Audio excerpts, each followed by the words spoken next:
How's it going, guys? It's Stevie Evie here, and I figure I'd do another deck profile. We more than likely are probably going to be moving in the mid of February, so I'd figure I'd update Infernoid as to what exactly I wanted for the deck because we didn't really do too well at locals recently, so I tried to change things around a bit. We're at the end of the day still trying to go second, but we're just trying to, I guess, I don't know, just break a board easily-ish. And this is the tentative list that I have right now. I probably didn't really do too well because I misplayed a couple times, but I feel that this is probably the best list to play right now. Bear in mind I don't have impermanence and I also don't have extravagance, so we're just doing this based on that. Hopefully we get our invite. I think a week from Saturday we have a regional coming up in Indianapolis, so without further ado, we're starting this off as we did the last time with the traps. We got 3 Evenlies in the main deck and 1 Void Feast and 1 Metaverse, because we want to make sure that we get our lair immediately turned on. That's what we're aiming to do. And for our lair cards, we have set rotation, terraforming, 2 Lair of Darkness, 1 Void expansion to try and get our Void Feast actually active, and 1 Mystic Mine, because I feel that drawing Mystic Mine too much just doesn't really help you. So for our spells, for our Void cards, other than the field spell, we run a total of 6 of the spells. That's pretty much the standard stuff. And then for our other stuff, we have 3 Monster Gate, 2 of Super Poly, because I just haven't been really doing too well with, I don't know, I just draw it and sometimes it just doesn't really, I don't really need it.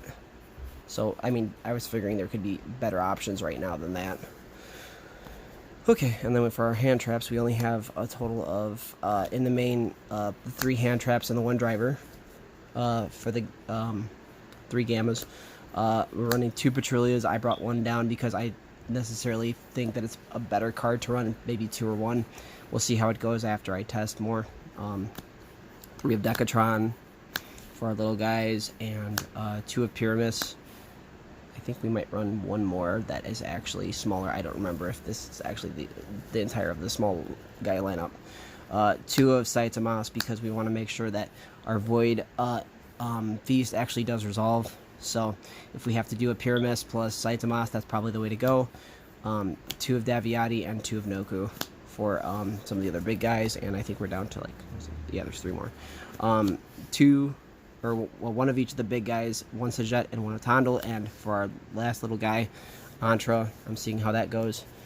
Because we can summon 3 monsters, I figured having Antra plus maybe another potential monster might be an option. So, and then we're going to go into the extra, because that changed a bit from last time.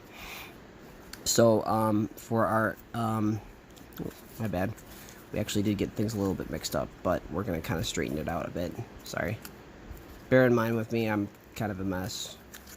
So for our fusion monsters, because I guess we're gonna go into the fusions first. I'm sorry.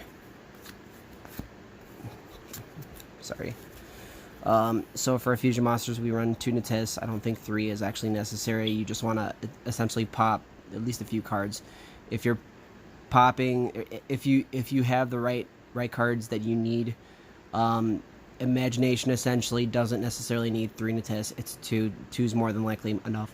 We got Starving Venom and Mud Dragon for the Super Poly targets. I feel that these are probably more than enough.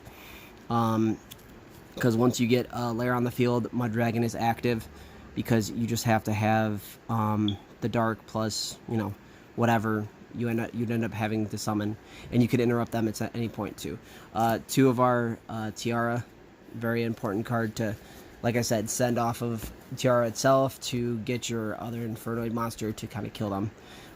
So for our Link monsters, which we have a lot of this time, 1 Unicorn, 1 Hida, 1 Phoenix, 1 Masquerena, so we can interrupt our opponent, and last but not least, we put this in recently because I got it after I traded some stuff off the sneak peek, 1 Lambda. And as you know, Unicorn and Phoenix are, you could Masquerena somebody if you decide to at some point in time. It's a really good card to have. So that is the extra. This is the side right now. This is tentatively what we're working with. We're running 2 of Trap Trick, because tentatively what you want to do is just set up your plays with Trap Trick, and we are maining evenly. So if we needed to, 3 evenlies, one of them could be active at some point with Trap Trick. The 2 Void Feast in the side for any side that would end up making you go first. We run 1 of Christia because when you Monster Gate this out, you win the game. Bear in mind they don't have anything that actually responds to it. 3 Droll and Lockbird because Spiral seem to be more of a thing now. Our 3 of Dark Ruler No More. The only thing you really worry about with this card is right now a lot of traps that negate stuff, which is the reason why we're running Triple Solemn, because it's just an amazing card. You want to stop your opponent from stopping your plays. That's essentially what this card is right now. And last but not least, 1 Red Reboot. If your opponent tries to stop that Solemn, you want to stop them with Red Reboot. And it doesn't matter if they're going to resolve that that 1 trap that's face down, because Deviati is essentially like such a good card with that situation. So they can have their life points and have their one card all they want to, because you're black rosing or you're heavy storming the field in the short time that you end up having it. So that's tentatively the list right now. It might change. I was thinking of honestly running Ballista Squad, actually taking out evenly matched and what was it? I'm trying to think. Taking out at least evenly matched, maybe in the main, because once you have Ballista Squad, it's such a good card. You tribute their stuff off to pop their cards, which is sometimes it ends their turn entirely. Metaverse is nice, but sometimes it can be a little bit slow. So we might take that out for potentially 3 Ballista Squad. I'm not really sure. That's what we were working with right now. I was gonna say we're gonna do an updated list for Gem Knights. Maybe coming in the next week or 2, depending on how things go after this week.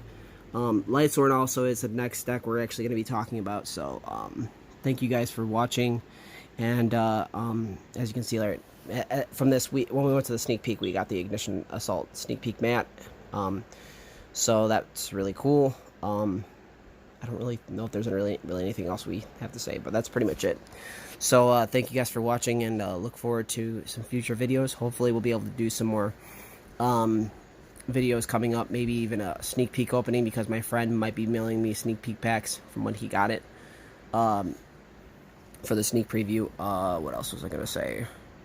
There's like one more thing. We're probably going to do a couple of test duels. I think I have the ability to maybe set something up to where we have a couple test duels, maybe. We'll see how it goes. But in the meantime, thank you guys for watching, and sorry this video is so long. You don't necessarily have to watch the full video. It's going to say more than just Infernoid deck profile on this, so if you're watching this right now, thank you for staying for the full video if you have watched the video entirely. And I'll see you guys next time, and Steve Evie out.